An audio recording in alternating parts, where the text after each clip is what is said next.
Өсөх завсрыг олгож. За функцийн өсөх завсрыг олохын тулд эхлээд тодорхойлох томож аваад. Логарифмын арын тоо тэгээс ирс. Энэ дээрээс x нь 3-аас ирс их болно гэсэн. За функцийн өсөх завсрыг олохын тулд тухайн функцээс нэгдүгээр нь бий уламжлал авах хэрэгтэй. Нэгдүгээр нь бий уламжлал аваад тэгээс x нь тэнцэтгэл бишийг бодох хэрэгтэй.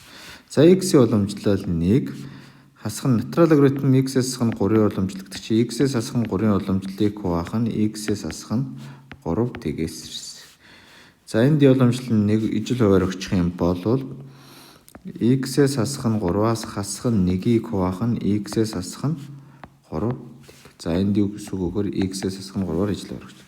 За хасчгаар бидний функцийн x-ээс хасах нь 4-ийг хуваах нь x-ээс хасах нь 3 тэгээс гэсэн арсенал тэнцэтгэл бишвэл гэсэн.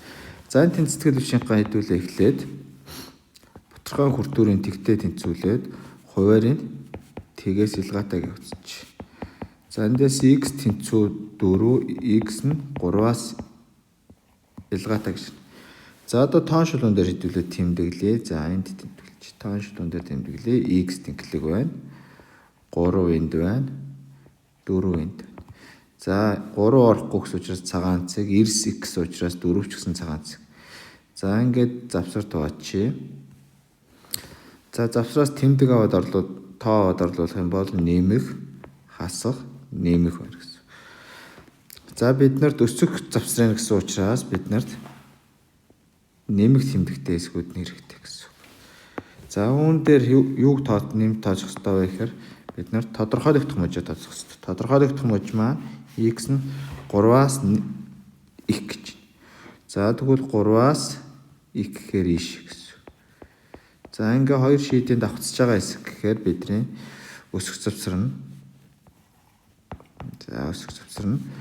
4-ээс нэмэх хязгаар бүтэгтэй хоёлаа орохгүй. За ингэж бичиж болно. Эсвэл гачаа харсан дөрвөлжин халтаар бичиж болно гэсэн. За ингээ бидний хариулт хариулт байх нэ.